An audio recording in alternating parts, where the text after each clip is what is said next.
call. For the record, this meeting agenda was posted to our website and the Secretary of State's website on Friday at 9 a.m. Roll call. Hidalgo County, Present. City of Brownsville, Present. Cameron County, City of McAllen, City of Edinburgh, City of Mission, City of Harlingen, City of FAR, Starr County, City of San Benito, Cameron County, Cameron County RMA, Hidalgo County RMA, Valley Metro, Texas FAR District, Forum. Thank you. Frank County RMA. Frank, thank you. Present. Wow, almost perfect attendance. Right, that's a good job. Thank you all very much for showing up today. Item number 3, public comments. Did we have anybody sign up? Yes. Nobody signed up, nobody online, all right? So we'll go ahead and move on to item number 4, action and discussion items. Approval of the minutes for August 28th, 2024. The minutes were included in your package. Are there any corrections or changes to the minutes as presented? There being no changes, I'll entertain a motion. Motion by TxDOT. Second. Second by City of Brownsville. Any further discussion? There being none, all in favor say aye. Opposed, same sign. Motion carries. Thank you very much. Item B, executive session. We'll be discussing personnel matters pursuant to section 551.074 to deliberate the appointment, employment, evaluation, reassignment, duties, discipline, or dismissal of a public officer or employee regarding the interim executive director and the executive director, both positions. And afterwards, we will reconvene. So at this time, we'll entertain a motion to go into executive session. Motion by TxDOT, a second by City of Edinburgh. All in favor, say aye. Aye. Opposed, same sign. We will now move to executive session. We'll ask kindly for everybody to please move out into the lobby area, and we'll call you back in as soon as we can. I would ask that we mute all the microphones from the public. Okay, it's now 2:01 and we'll reconvene into open session. At this time, we'll provide an item for consideration based on the discussion at executive session. Almost a year ago, we initiated a search for an executive director upon Andrew Cannon's leaving the organization, and throughout this entire year, we've been looking for leadership at the MPO executive director level. I'd like to thank the hiring committee that has been working on this for the last year. Their efforts and sacrifice of time, and really appreciate it. So thank you very much. As a result of the entire interviewing process, the RGVMPO hiring committee is unanimously recommending the appointment of Mr. Michael Medina as the RGVMPO executive director at an annual salary of $180,000. So as a member of the executive committee or the executive hiring committee, and as a policy board member, I would like to make that motion. So I have a motion by Hidalgo County and a second by Cameron County. Any further discussion? If not, all in favor, please vote so by saying aye. Aye. Opposed, same sign. Motion carries. So I believe Mr. Medina is online. If Mr. Medina, are you there? Yes. So ladies and gentlemen of the RGVMPO and attendees of this meeting, I'd like to introduce you to Mr. Medina. Mr. Medina, welcome aboard, sir. Assuming you're going to take this position. Yes, absolutely. Good afternoon, everybody. I hope everyone can hear me. Again, thank you very much for your all consideration. And so I think from here, it's just a matter of working, through the body for a start date. But certainly, again, thank you for consideration. And I very much am looking forward to going down to the Valley and working with you all. Well, we appreciate the time and effort you made to come down here and to interview. Thank you for your consideration of our region. We're looking forward to continuing the progress of the RGVMPO, and we're looking forward to you joining us. So through the hiring firm and through Manny Cruz here at at the RGV LRGVDC. We will be looking forward to having you join us. And you guys can work out the details, and they'll, I'm sure, announce to us when the actual start date will be. In the meantime, we wish you the best and certainly can't wait to see you down here in the next 30 days or so. Okay, thank you so much. Thank you for your time, sir. Bye-bye. Also, as part of our consideration, over the last year, we feel as a policy board that we have been able to certainly continue to move our entity forward. We didn't miss a beat, didn't go backwards. We continue to move forward. We want to thank Luis and all of the MPO staff for their extraordinary efforts over this last year under difficult circumstances and for stepping up. I think throughout this process, I think all of us recognize that you've done an outstanding job, Luis, of continuing to keep us stable and steady and moving us forward. We've continued on that path, and I think all of us recognize that as a candidate for this position, you are certainly well qualified. We think that you've got a bright future ahead of you here at the RGVMPO, and we're wanting to continue to support you in that way. And it was part of the discussion throughout this process that we wanted to not only recognize you for your efforts in front of everybody that's here and all the attendees online and in person, but we also wanted to take some action with respect to your position here as well. So I'd like to make a motion I'd like to make a motion recommending that the reinstatement of Mr. Luis Diaz to a new position and title as Director 1 upon the Executive Director's arrival, and that he be provided with a salary of $100,000. We have a motion by Hidalgo County and a second by TxDOT. Any further discussion? There being none, all those in favor, please say aye. Aye. Post same sign. Motion carries. Thank you very much, Luis. We really appreciate it. Thank you all. Just wanted to share real quick, as coming on as interim director back in October of last year, I have grown a lot. I've experienced a lot, personally, and gotten to work a lot more in detail with each and every one of you, and I want to continue doing that. I'm here, I'm available, for anything. If you ever have any questions, still reach out. Nothing changes in that regard at all. And I look forward to, many more years here at the RGVMPO, and I appreciate all the support from each and every one of you. Thank you all. Okay, so anything else with respect to? All right, thank you very much. We'll go ahead and move on to item 5. A discussion on the fiscal year 2025-2028 Transportation Improvement Program, November 2024 revision cycle. And I will, before you start speaking, I will have to excuse myself because I have an obligation. Vice Chair, Mr. Cowan, Mayor Cowan will be taking over, and Commissioner Torres will be the alternate here for Hidalgo County. Thank you all so much. I appreciate it. Thank you, Chairman.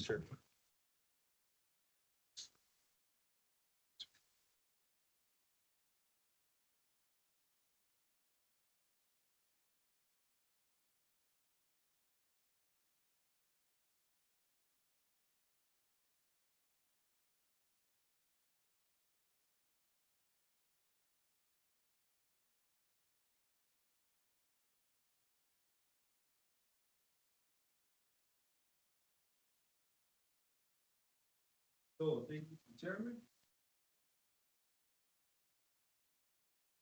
So we are currently under the November revision cycle. Yeah, on September the 9th, it will be public involvement. The in-person locations are listed on the second page of the package here. So Metro McAllen was a successful event. Got a good turnout. We were able to discuss some concerns with the public regarding the transit system. With that, and we also got to pack and return with us. So the next opportunity for in-person will actually be to here in this building. Thank you, Luis. Appreciate that. So like I was saying, tomorrow we will be here back in the small boardroom. If anyone would like to come and visit us or any representatives from your localities, we will be here from 2 p.m. to 4 p.m. and happy to entertain any concerns or questions during that time. We are still working on a location for the Cameron County in-person public involvement. We have the La Plaza Transit Station listed as pending, just as a possible location, but we may be updating you all and our website with another in-person location once we find out some more information. But moving on to some more important items. The links on this particular page of the packet are to our currently approved MTP and TIP. So not to confuse anyone, we have not began working on the drafts of the new documents just yet. We are waiting for FHWA and FTA to officially approve the initial 25 to 28 TIP.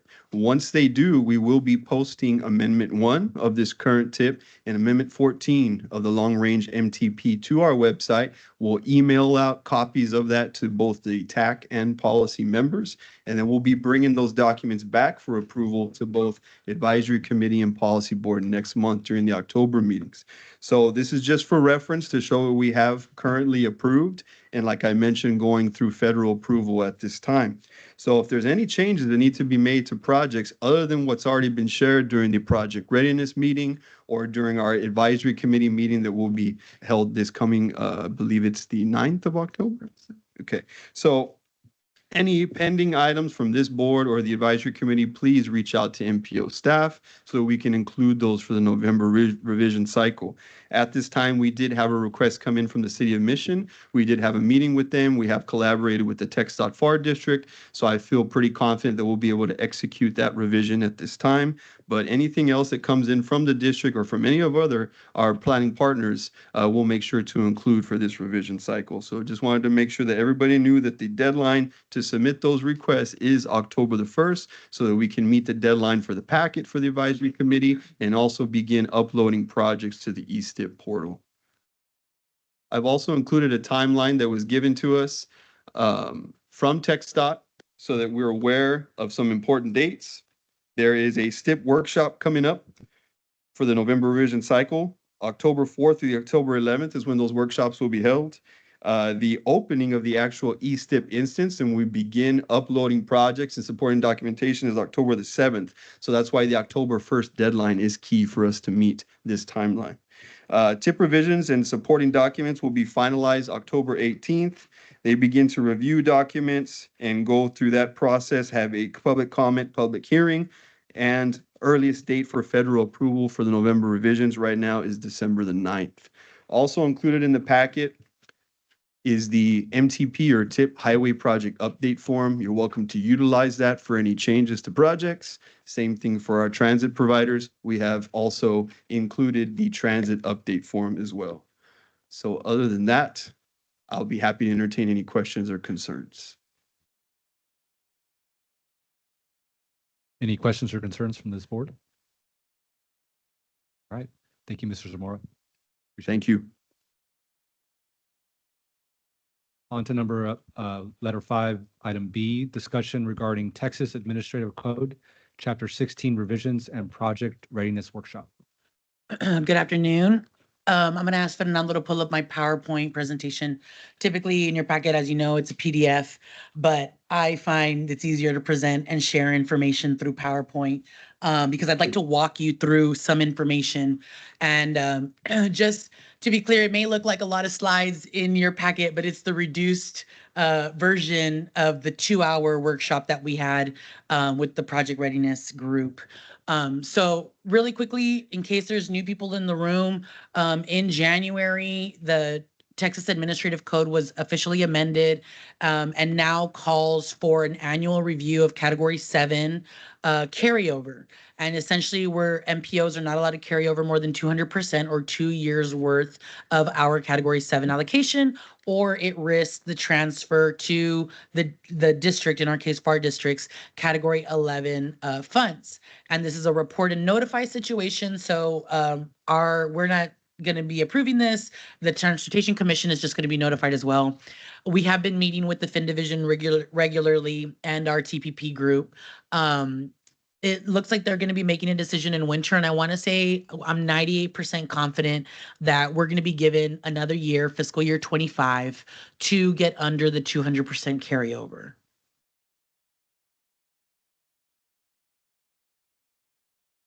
Yeah, they stay winter general. I haven't gotten like a serious date, but they've been doing the August redistribution of funds. And so as they're wrapping up fiscal year now in September, I think they're going to make their decision relatively soon in the next 2 or 3 months. And I'm sorry, looking at Pete. Yes, typically it's in the middle to late October There we when go. we get the updated numbers. So soon. And we did just meet with the Fin Division and TPP and our FAR district friends. And like I said, I'm fairly confident that we're going to be given another fiscal year to get threshold, and I'll walk us through why they're agreeing with that. So in fiscal year 24, back in our original estimate in March, we were estimating to obligate about $25 million. We have successfully increased our utilization. Back in June or in May, our estimate was $60 million to obligate. And we estimated that instead of 57 million at risk of transferring, we could reduce this to 21.93 million at risk to the TAC rule. Now, again, these are estimates. So where did we get these estimates from? There's a list of projects that we use to get the $60 million schedule to obligate. Now this was from August 2nd, 2024. There's a small little date in the corner there. But if you look at the RGVMPO, our total use, our estimate again was 60 million, but what we're finding in August was that our total was 52.24 million. So we fell short of our estimate, but we did again successfully increase utilization from 25 to 52. So we doubled our estimated utilization. Our remaining allocation becomes our fiscal year 24 carryover. It's $95.5 million. So we are at 292% of that carryover threshold. But this is higher than our 267% estimate. But again, you can see here, TxDOT is still considering CAMPO, CCMPO, HGAC, and our MPO as part of this. And so we did have our last meeting September 10th. We went over this information and we looked back at our estimates. And so now that it's September, what has changed? Our carryover amount has changed. We do not have an $87 million carryover. We have a higher carryover of $95.5 million. What else has changed? In May, we adopted the new tip, the revision, right? So our schedule to obligate has significantly changed as well. And I'll walk you through that. This was our project list when we estimated we had 58 million to obligate, but we're already seeing project changes now that it's September with the new tip. We know that Mile 1 East got pushed out to fiscal year 27 as an example. So this, with our new tip that we're working off of that was adopted May 29th, this is our list of projects. And you can see what I've circled in red are the projects that remain the same from our last tip revision.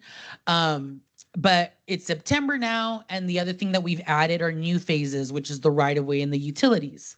So we can see here as an example, Taylor Road has construction and construction engineering, but they also have right of way and utility. And then Mile 3 North here, again, has all 4 phases. So for me, there's still a little bit of confusion about how or when right of way and utility funds are obligated, because apparently they use state funds and there are subordinate CSJs, but we're trying to track and verify our numbers through FPAAs, right? Those federal project authorization agreements. But I wanted to be really clear now with the May 29th adopted tip, we're showing in fiscal year 25 that we as a region are going to obligate $113.5 million. That's significant increase from what we had, which is about 58 million. So we know these quarterly revision cycles happen, obviously quarterly, and there's, we're going to continue seeing changes. So I want to make that really clear. That's why there's the estimates. We're moving with our estimates and we're moving with the tip documents as they change. We're currently in the November cycle. We're already hearing from our project readiness workshop that we are going to be seeing more changes. Some projects are going to be pushed back, and I'm going to talk a little bit about that. But just in case anyone needed to know, this is where the forms are located for the revision cycle, and that's what Rudy shared in his packet. But this is where you can find them on our website. So in conjunction with our tip revision quarterly cycles, the Texas Department of Transportation, specifically the FAR District, also does their 24-month letting schedule exercise. And so we have here our list, the MPO's list of fiscal year 25 construction projects and fiscal year 26 construction projects. And I'm not sure if this is from the last approved tip because the state hasn't approved our May tip, right? So that's correct. But essentially what I want to really highlight is that even though we, the MPO, have the projects programmed for 25 and 26, what we're seeing in the proposed let date is projects being pushed back to 27 and 28. And that's okay because projects can advance to construction and be let at any time if they're ready. This is just, I think, a buffer in a way, and I can let the state explain it better. But essentially what we're seeing is even though we have projects programmed for 25, we don't see them scheduled to let in 25, not until 26 or 27. And that's, a concern for me. What we are seeing is category 3, category 9, and category 10, which is great because we do still need those projects to obligate.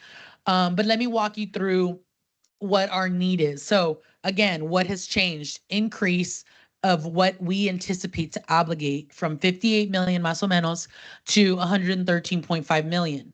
We also know that our carryover increase, so our revised allocation is 128.9 million más o menos, right?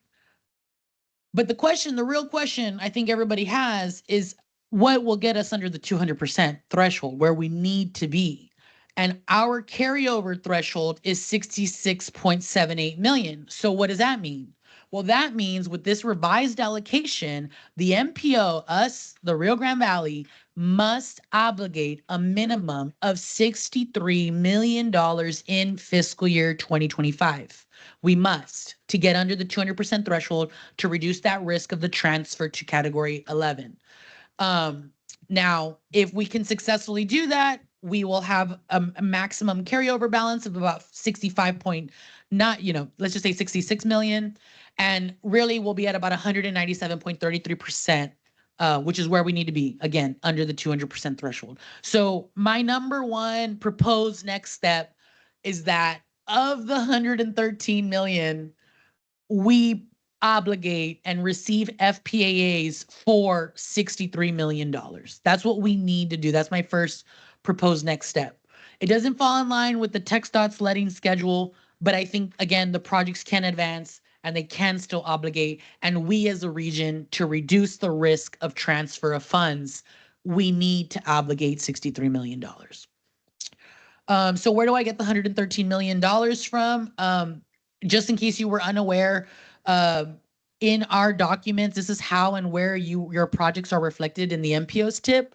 There's individually listed projects, and then there's grouped projects. And these are grouped based on criteria eligibility that TxDOT establishes. But the benefit to being in the grouped project list is that we can make administrative changes outside of the revision cycle. Okay, so if any changes need to be made in those grouped projects, we can make those changes. And I want to show you this. I'm just going to show you fiscal year 25 and 26 project lists. But the new column that I've included is the AFA execution date. So this is something that I think the policy board has asked for in the past.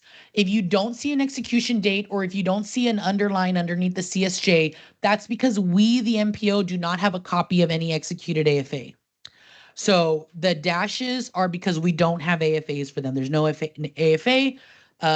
And so you kind of also see that maybe, like for this example, they're grouped instead of knowing how much is going to right away and how much is going to utility. But we're talking about fiscal year 2025. We're about to be in fiscal year 2025. We don't have AFAs, and I'm just a little bit, concerned about how we move forward with this. But The other piece of it for these right-of-way projects, because these are new phases that we're adding, we're going to start adding these right-of-way release dates. So this is basically when the state authorizes the project sponsor to move forward with right-of-way acquisition. And so you will know how long, again, these projects have kind of had to acquire right-of-way. And predominantly, on average, all these projects have been here about 5 years, if not more. There's a couple that have 2020 lists.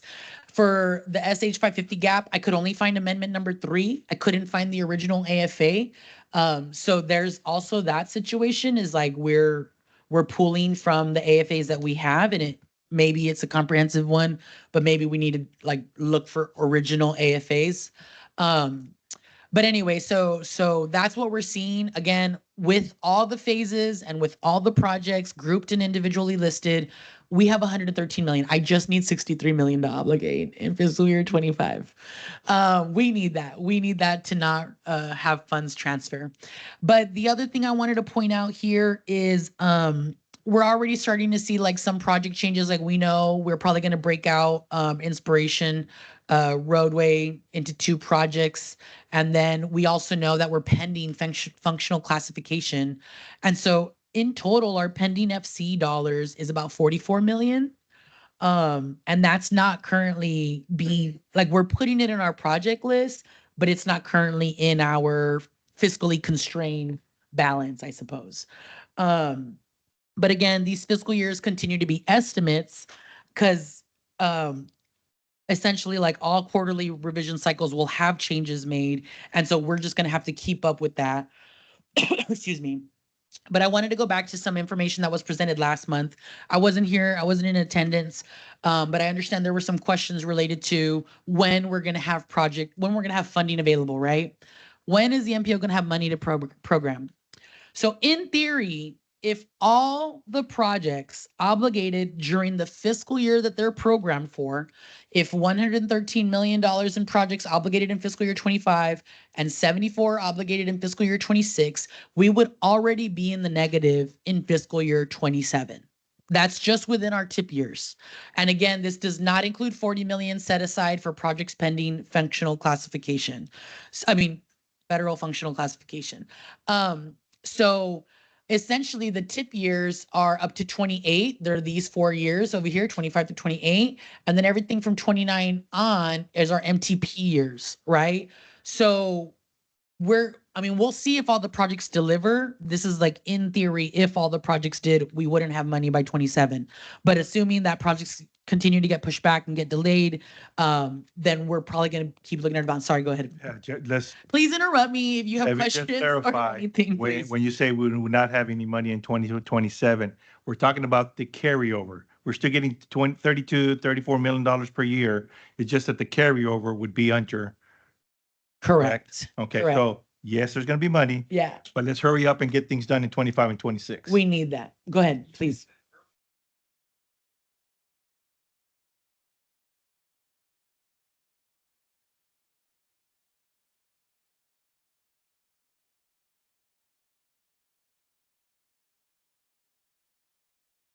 So I'm not sure exactly which one you're talking about, Judge, but at the end of the day, before that one.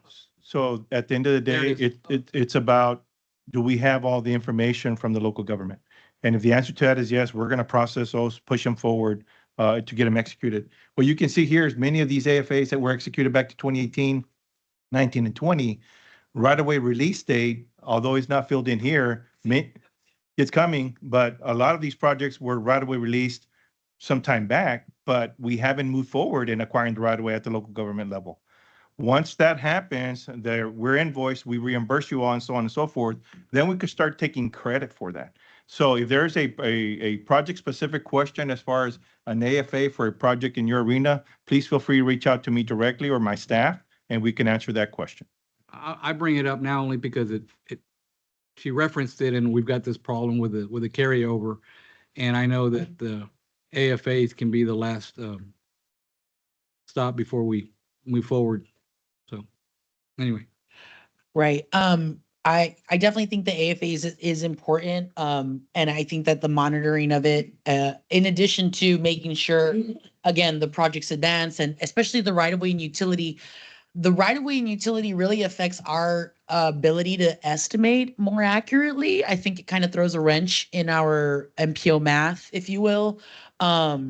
But we're working with it. We're learning through the process. And going back to this, to your point, obviously, if we just obligate 63 million, which I talked about, then our carryover would be about 65 million. So yeah, these numbers again will change because we just need to obligate 63 million and then maybe our carryover balance will be another 60 million or something. So these are very, very ambiguous estimates, I suppose, because they depend a lot on project development. They depend a lot on whether we're getting those FPAs and whether we're getting those funds and projects reimbursed. But I want to show you the summary. Go ahead. Yes, please do. Status updates on these regularly now, because $113 million is a lot to just wait until the next time we look at this and say, oh, whoops, we missed it. So I know that all of these projects that are in the queue, it would be nice to maybe get monthly updates on them. Yeah, so to speak to the updates, in case anyone is unaware, the Project Readiness Group is meeting quarterly, and we are doing updates through our fiscal year. We had a 2-hour workshop, and we were doing that. But the state, the FAR district, along with the project sponsors and the RPICs, are meeting monthly. A lot of them. I know there's a monthly meeting with Mission, a monthly meeting with Brownsville, a monthly meeting with CCRMA, with Hidalgo counties. So they And who is that meeting with them? I'm sorry. Okay. We don't have anything Yeah. on there. But yeah, so the people meeting are usually the Okay. directors Okay. of the TPP division, right? Yeah. Oh yeah. Well, I consider you directors at the fire district level. Yeah, but the Dora and her team of project managers and then the environmentalist groups, everybody gets on board on those calls to kind of go through and give those And then updates. that comes back here. It doesn't come back to the policy board, but we do have monthly minutes. We have the minutes, and they're very, very clear minutes with action items and stuff. So I'd be happy to share those, if anybody did want those. I know Luis also, ask Luis, and we can get you those project updates from the project sponsors. But I wanted to show, Melanie helped with this analysis of the 4 years. This is our short range plan. We're spending 91% in construction and construction engineering and 9% on utility and right of way. And when we look that up by municipalities or for investments within the counties, not necessarily all going to the county, but within the counties, we're seeing 100% of right of way and utility in the 4 years going to Hidalgo County or communities within Hidalgo County. And then for construction and construction engineering, communities within Hidalgo County are receiving about 76% of the total 4-year budget, and Cameron County is receiving about 24% of the total 4-year budget. And this chart would be changed if the functional classification projects were added. They're not added in this because we need the MTP and the TIP forms for projects pending FC. And so again, those 44 million are not being reflected in this to keep our budget fiscally constrained. Repeat that last point. That we would need the MTP and the TIP forms for those projects pending functional classification. And the reason why we haven't officially programmed that is because we're waiting for the functional classification designation.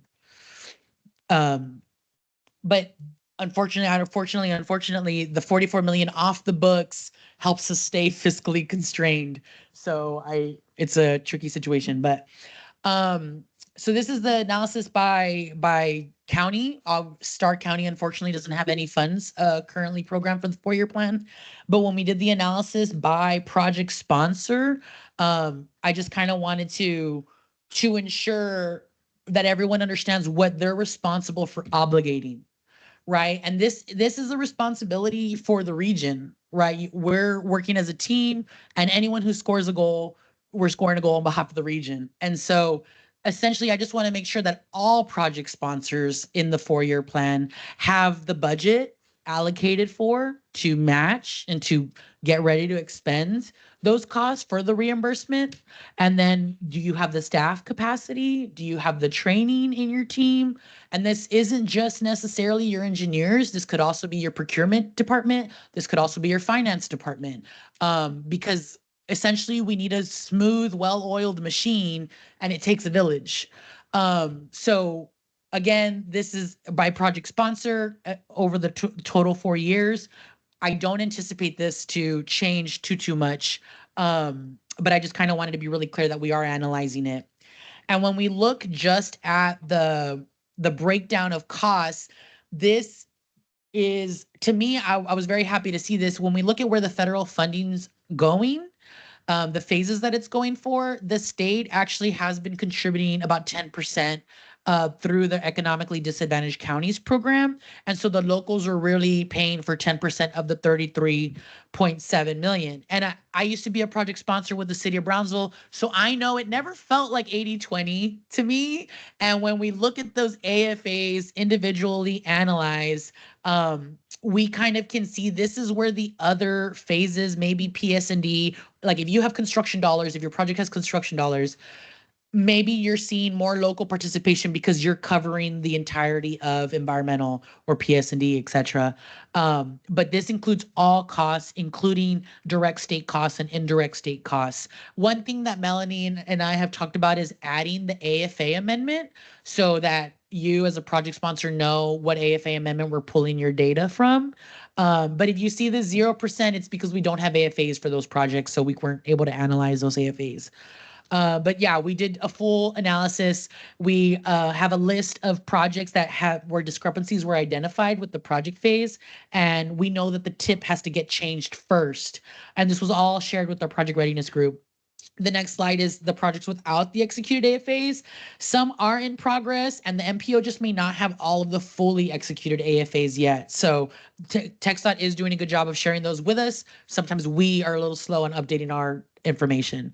And then again, this is the $44 million, the 3 projects pending functional classification. So we've broken it all down for you. And I just want to burn through the rest of this information really quickly. You kind of seen where we're at with our funding. And we know that, again, that number one priority is obligating $63 million in this fiscal year.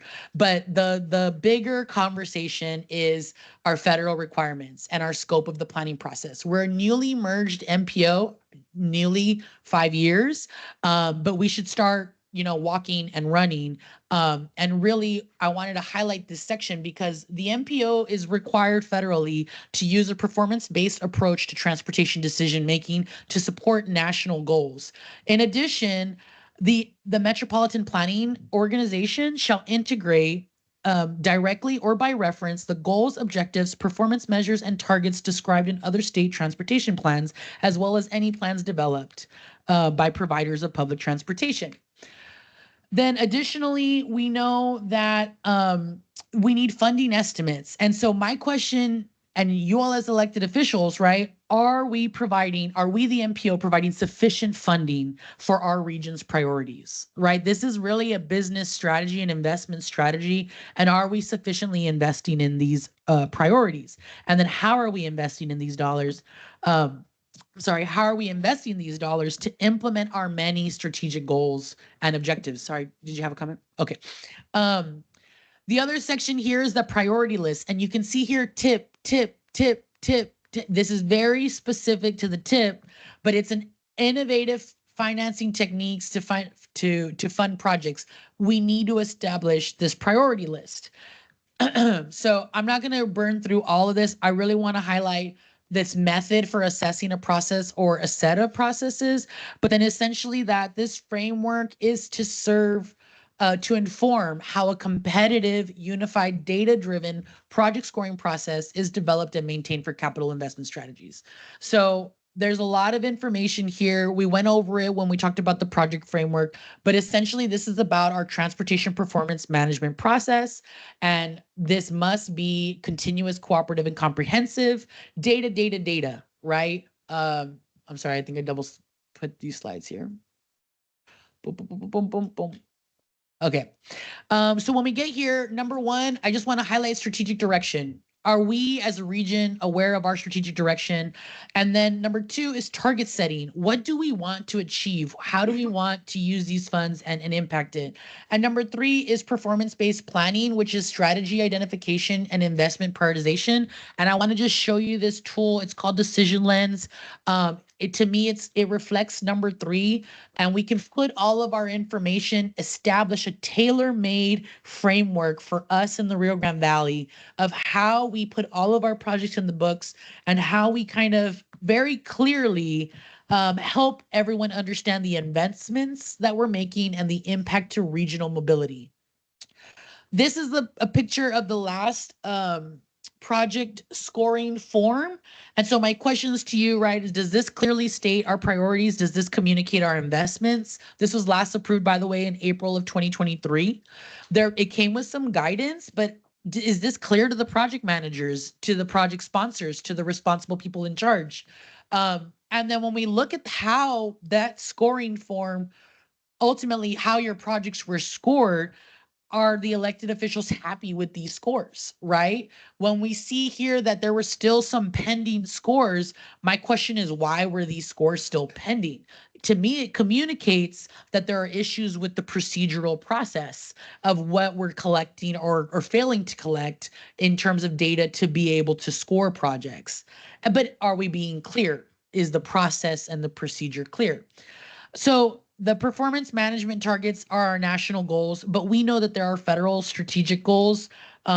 We know that safety is always number 1 priority. We care about our economic strength and our global competitiveness. As a border region, we need to be prepared for nearshoring and implementing the goals and the objectives of our freight and trade transportation plans. But we also know that a younger population and populations coming in from outside the county want walkable and bikeable connected areas, accessibility. We want to improve our public health. And we have things here like design standards and complete streets policies that we can help implement with these federal funds. We have our bus stops and our federal standards. And are we providing that connectivity within our existing pedestrian and bicycle networks? We also have these resiliency plan, and it talks about adaptive development as an area that's on the river delta. Are we prepared for our geographic needs? All that to say, we also have a public participation plan. How are we incorporating the public's comments into our project prioritization process? And congestion management, programming and implementing strategies. How are we doing that in our project prioritization process? Other considerations could be affordable housing, land use planning, economic development like return on investment, thoroughfare planning to ensure that we can have right of way. And then, of course, how functional classification plays into this. And with that, I'd like to ask you all to please open up your Google. You should already be connected to Mentimeter. And if you also want to participate from the audience, that's okay too. I don't know if the QR code works. We did try it. It didn't work. But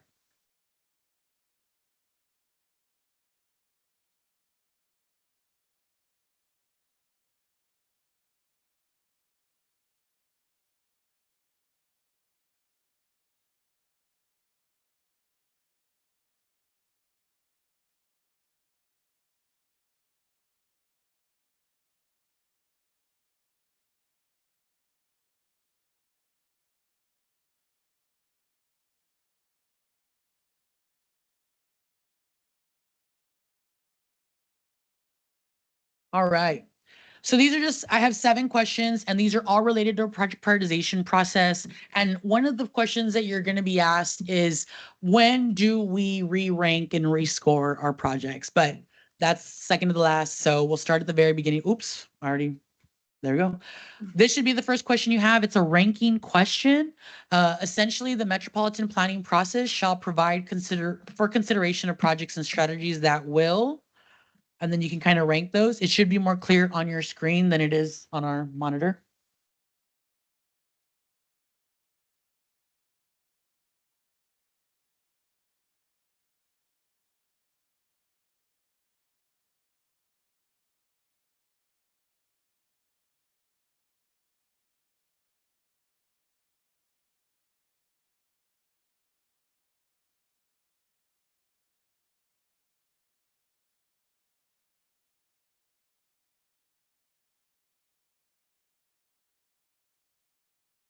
We have 1 person submitting so far. This should be live once you're done ranking. And even if you just want to pick your top 5, I think that's okay too.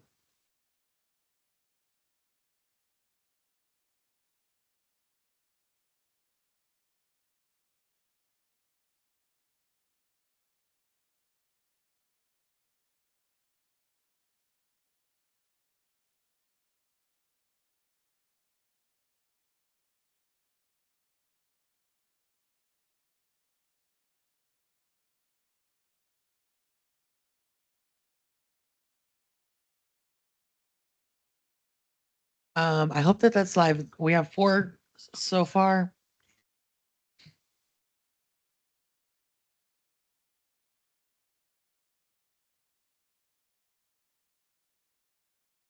Oh, I did not print it out. What's the code for? Oh, 28366306.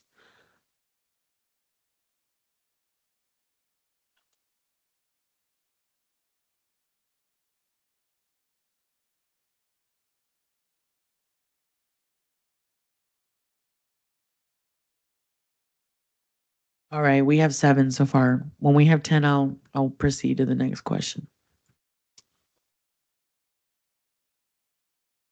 All right, I'm seeing 10. I'm gonna go ahead and move on to the next question. So if you see in your packet, there is a project evaluation form.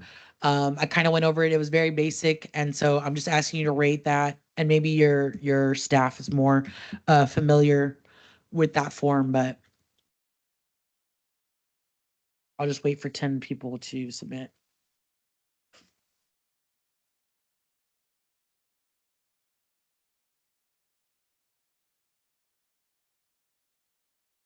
All right. I'm just gonna go ahead and keep moving on. So which scoring criteria categories worked? And just to kind of remind you, there was project readiness as a scoring criteria. There was also, if you find it, there we go. Safety improvements, multimodalism, just to name a few. Maybe I should just go ahead and skip this one and move on to the next question.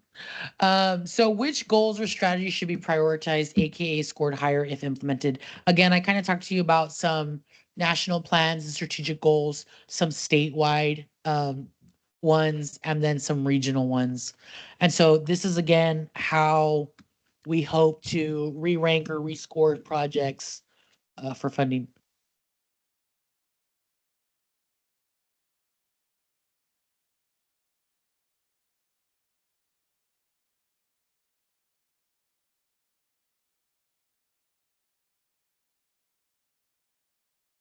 All right, we'll just wait for 3 more people.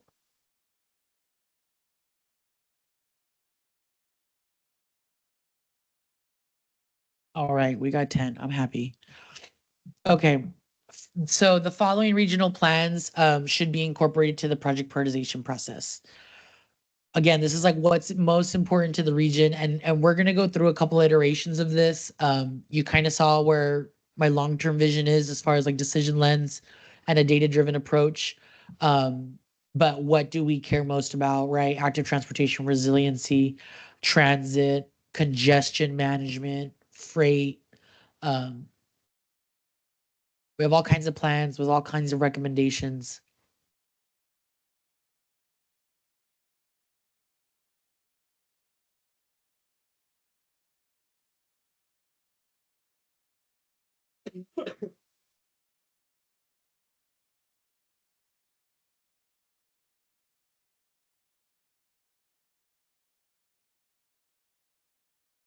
All right, I got 10. I'm happy. We'll go on to the next one. So this is the kind of the tricky question, I think, is when should projects be evaluated for prioritization? So we talked about how the 4-year plan should really be like the construct authority. Um, but you saw also the federal requirement says like this project prioritization is for the tip, it's for the tip, it's for the tip. So do we evaluate projects before entering that 24-month letting schedule, before entering the tip from the MTP, or before executing that AFA? And again, the project prioritization is going to be based on projects, or the scores and the ranking will be based on projects that best implement the region's goals. All right. Well, we have 12 for this one so far.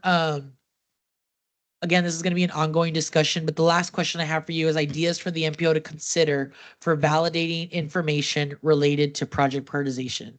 So again, I mean, this this may not be best applied to you. We did ask all of these questions to our project readiness group, and the results of the project readiness questions are in your packet.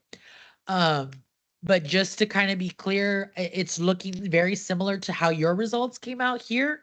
And so Luis and I haven't fully outlined the date, but we're thinking a December project readiness workshop to kind of continue this conversation about project scoring and project prioritization as we continue to refine this. But I gave you a lot of information today. Are there any questions about our next steps or where we're trying to lead this group? Go ahead, please ask. It's all right. Pretty tough. I can handle that.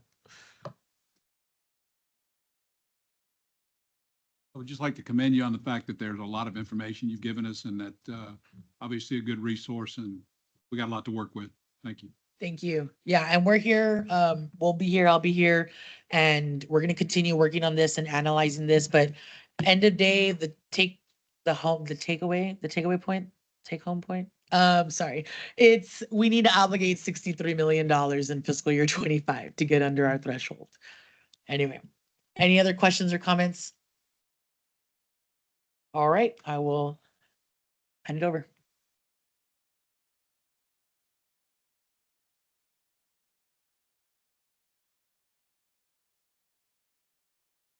Thank you, Eva. No action on that item. So on to item 5C, discussion on annual RGV thoroughfare ROW plan amendment process. Okay, thank you. Just want to go over the timeline real quick. Currently we're under accepting amendments for the 2024 thoroughfare plan process. So that should be 2024 up there. Sorry about that.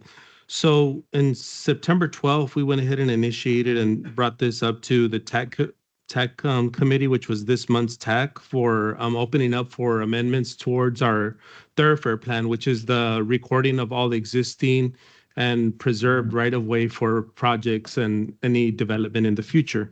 So on October 8th, we will have a check-in meeting with all LGs to check in on the process and the amendments that we've received thus far.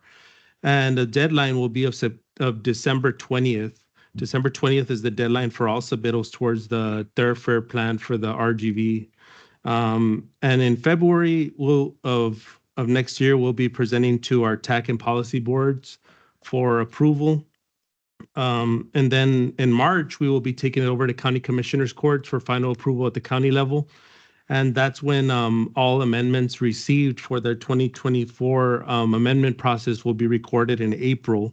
And we will be coming back in August of 25 for doing this amendment cycle once again. So this is a yearly process that we do. So just wanted to share this timeline with you regarding the thoroughfare plan. If there are any questions regarding the thoroughfare plan amendment process, I could take them at this time.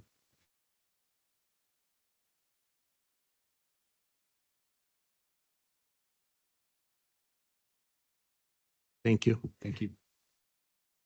All right, on to item 5D, update on RGVMPO TMA planning certification process, also with Louis. Okay, yes, this has been brought up a couple meetings ago where we're talking about the Federal Highway Certification review. So we have received the results of our desk audit. So there's a total of 18 criteria that the Federal Highway Administration is conducting their review. And out of the 18, there have been only 4 areas for improvement identified for the RGVMPO. So I would say that's a pretty good accomplishment, leading up to December 5th and 6th when the official certification review will happen. So out of the 18, the 4 that were identified as to needing more attention or more directive from the MPO, the first one being freight and intermodal planning. So with that one, the MPO is involved in various committees throughout the state, along with TxDOT. So we have that to report back to Federal Highway Administration. and another one being public outreach and visualization techniques. So there are various techniques that are included within our website. That from the crash analysis dashboard, we have various maps, and we're going to be producing in the near future some more visualizations of potential new projects that are going to be coming our way, and that should fulfill that requirement or concern from Federal Highway Administration. The others being safety planning and congestion management process. With the congestion management process, that is something that we're going to be presenting over next month's TAC and Policy Board meeting. So that's a new plan that the MPO did compile. So staff has done a good job with that, and we're going to be presenting that, and that should fulfill that criteria as well. And along with the project scoring, which is Eva touched base on that. So we do have a plan in place for that as well. The last item of concern here was MPO staffing and training needs. So with that said, we have been interviewing quite actively. So wanted to introduce, I do have a new planner on staff. Clara Munoz is one of our new planners. She's sitting over there in the back. And also we have acquired also Haoji He. He's our new GIS specialist. And coming in October 14th, we have acquired another GIS specialist as well. So we have been building up staff, also with the inclusion, of course, of Mr. Mike Medina coming on as our executive director. So a lot of the staffing needs of the MPO are being fulfilled. So as of now, we do have one vacancy open for the MPO for a transportation planner 1. So once we acquire that position, we will be fully staffed with all open positions that currently exist. So that's that'll fulfill that need from Federal Highway Administration. Now, going back to when the official certification will be held, will be in December 5th and 6th. There will be actually a virtual link provided for those that would like to join that way, but there will be a roundtable discussion held on the 5th, and that'll be after 5 o'clock. So that'll be held here in this room. So that's where various discussions will be held with stakeholders regarding the MPO processes and our overall performance. After that, coming in 25 is when we should be receiving a report from Federal Highway Administration on the findings and how the MPO performed overall, and with a hopeful approval of a certification. I feel pretty confident that we'll be able to move forward and get certified as an MPO coming into 25. Staff has been actively working alongside Federal Highway Administration to make sure that we do indeed fulfill all the requirements and everything that's needed for becoming certified as an MPO. So I feel that we'll be in a good spot coming for the official certification coming in December 5th and 6th. So that's just an update that I wanted to provide regarding that process. And I could take any questions regarding that at this time. There are no questions. We'll move on to item 5E, RGVMPO contract updates, also with Luis. Okay, so for contract updates, I'll go real quick. I know that one of the major ones of that I know that the policy board was concerned with was the legal services for the MPO. Since then, we did acquire Jackson Walker through competitive bidding process. We did go into pricing negotiations, which did take some time, and ultimately we did not meet a resolve for those negotiating of prices. So therefore, we do have Caso Law Firm as the runner-up for that did submit a bid. So we have going to negotiations with Caso Law Firm. Caso Law Firm did come in with some more reasonable rates and hourly rates, which is what we were wanting to acquire. We wanted to acquire an hourly rate opposed to per job or per contract review or what have you, which allows a lot more flexibility for the MPO in utilizing those legal services. So that's the update for the legal services. We're going to be going and pursuing with Caso Law Firm, which did offer a very competitive hourly rate for those legal services, which will allow for the next contract that's pending actually, which is the the passenger rail feasibility study. So that's one that was pending legal review. So we'll be able to pretty soon move forward with that contract. Westaco Loop is one that recently had a kickoff meeting about 3 weeks ago. So that one is well underway and moving forward. The Westaco Loop feasibility study, there's a couple of alignments that are being looked at for a Westaco Loop. So that's what the feasibility study is regarding. We do have the MTP as well under contract, so that one is well underway. That one is the one that did have an extension, so that one is now looking for a closeout of October 10th of next year is when we should be receiving our new MTP. Going on to SS4A. SS4A is one that we actually received a grant, federal grant for doing a study for safe streets initiatives within the region. So that one is well underway as well. That one's had a couple of public involvement sessions, and that one is looking for a closeout of March of next year. So that's another one that we'll be receiving a plan pretty soon as well. So that's a quick update of all of the contracts that the MPO currently has. And if there are any questions, I could take them at this time. Yes, sir. Luis, I'm sorry you moved quickly. Yes, sir. On the last comment that you're making about the staffing, Yes. how many do you have over in the Brownsville location? At the Brownsville location currently, it's 2. Are you I have- adding any of these new people over there? No, these are going to be housed in the Edinburgh office, which is, I guess, interestingly, if you bring that up, we're actually acquiring new cubicles for the Edinburgh area. So we had a large lobby area. If any of you have visited the Edinburgh office, that's a fairly large lobby. So that lobby has been now converted into staff working space. Well, the only concern I would raise is that when we did the merger, it was understood that Yes, sir. there would be not necessarily equal, but there'd be adequate staffing Yes, sir. at the Brownsville office for Yes, both sir. Cameron and Hidalgo County. Obviously, Right. you had the majority here, but the point was to have a Yes, bigger presence. And I think 2 is less than what you started out at. I don't know, Yes, sir. 3 or 4 a while back. Yeah, so Yes, sir. I would raise that concern as Definitely. you continue. And I'll mention Yes, this to sir. Ms. Medina also. Okay, yes, sir. That's we have been taking in candidates, and unfortunately, for the candidates that we have received are more centralized in the Hidalgo County area. We have taken that into account, and that's still something that could be visited in the future with additional staff. If you, when you're advertising those Yes, sir. positions, if you put Brownsville, then you may have a Yes, sir. different response. Right, yes, sir. Well, That are there or that were there. That's what I'm saying. You don't have any. Yeah, that's In that's the point Harlingen? I'm making. I don't- Well, when Harlingen. Harlingen had its Oh, own, when they had. yeah. I see. I thought Yeah. that there was RGVMPO staffing. Uh-huh. Understood. Okay, yes, sir. Thank you. Any questions regarding any of the contracts that were presented? I have a question on the legal contract. Will that be coming back here to approve, or do you have the authority to? approve? That one, we went ahead and are wanting to move forward so that we don't hold up any other additional contract review. So that's something that we're wanting to move forward, as it has come in a lot lower than the previous rates that were previously brought on by Jackson Walker, significantly lower.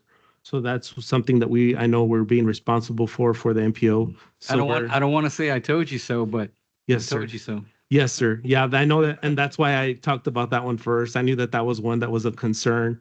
And definitely we have come in a lot better, using the local firm. Yeah. Yes. So that's something that we're looking to move forward with. Yes, sir. Any other questions or comments? Okay. On to item 5F, RGVMPO Executive Director's Report and Updates. Yes, sir. So looking at the budget, since this is the last month of this budget, we're going to be starting with a new one in October.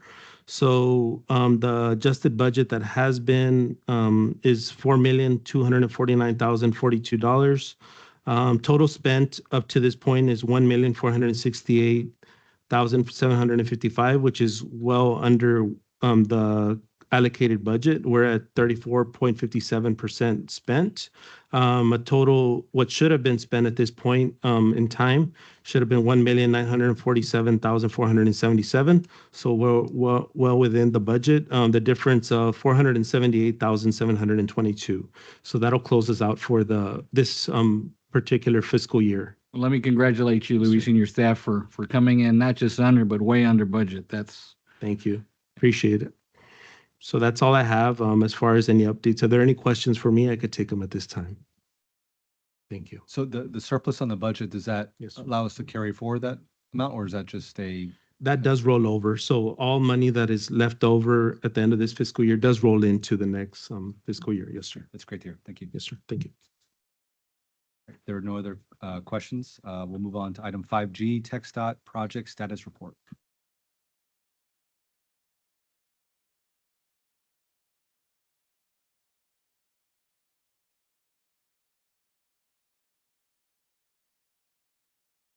Good afternoon, board members.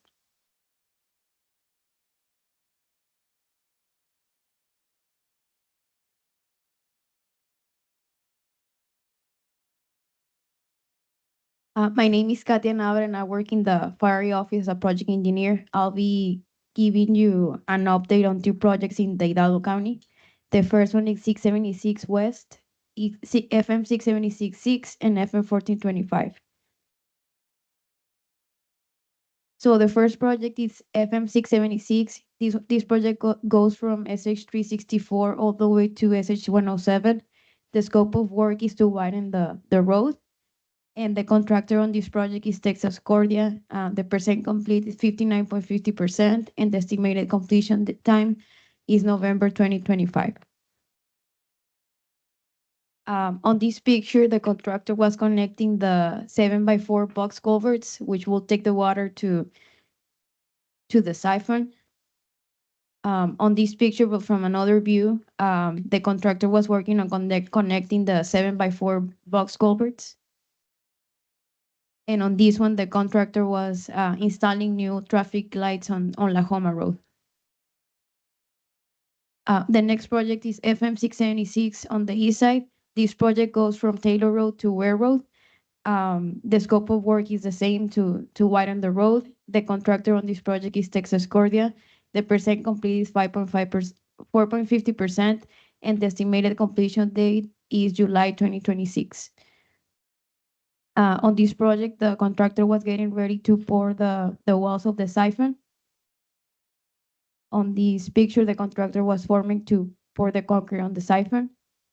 And the same thing on this picture, getting ready to pour the concrete on the siphon. The next project is FM 1425. This project goes from Business 83 all the way to SH 107. The scope of work is to rehabilitate the existing roadway. The contractor on this project is Asao Construction. The percent complete is 37.5%, and the estimated completion date is February 2026. On this picture, you can see the contractor is removing salvage and hauling off the material. On this picture, the contractor had meal and they were removing the salvage material. And on this picture, the contractor was striping from mile 12 all the way to SH 107. And right now, I'm gonna turn it over to the San Benito area office. Thank you.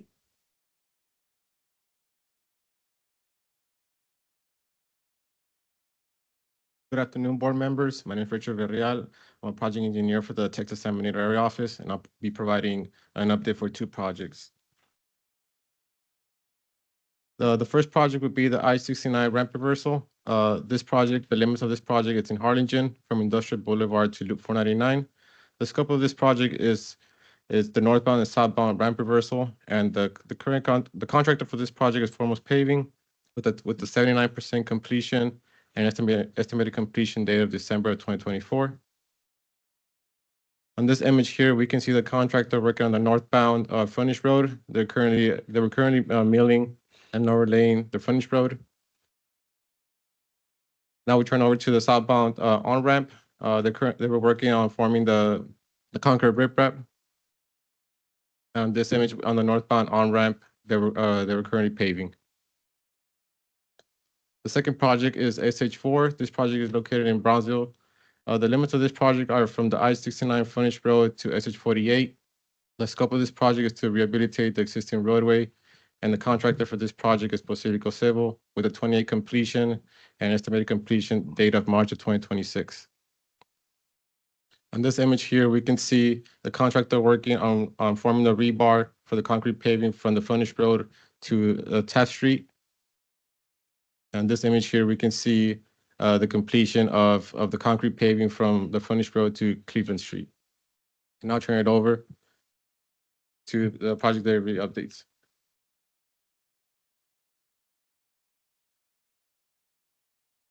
Good afternoon, members of the board, or remaining members of the board. I'll keep it short and sweet. I know it's late. Good afternoon, I'm Kisai Salinas. I am with Text.APD section, and I'll be providing you with some project updates on 2 projects that I'm currently managing. Both projects are in the early phases of project development, and both are added capacity projects. The first one is SH 107 within Hidalgo and Cameron County. This is within the cities of La Villa and Santa Rosa. The limits are from the west floodway levee to Louisiana Street, and the scope is to widen from 2 to 4 lanes. And we will be introducing a grassy median to, to match the existing typical section that's just west of the project limits. And it's approximately for 6.5 miles. Currently, the schematic is at 90%, environmental at 75%. Right away right now has not started. That is due because this project does consist of 2 CSJs. One of them is currently funded for construction. The other one isn't. So we're having internal discussions on how to move forward with that. Utilities are ongoing. Again, PS&E has not yet started, but we're having internal discussions on that. Currently, the letting date is August 1st, 2029. The second one is FM 3362 and 2061, also known as Jackson Road in Hidalgo County. The project limits are from FM 495 to Hall Acres. Also, we are widening from 4 to 6 lanes, and we are introducing a raised median. Currently, the schematic is at 60%, environmental at 15%.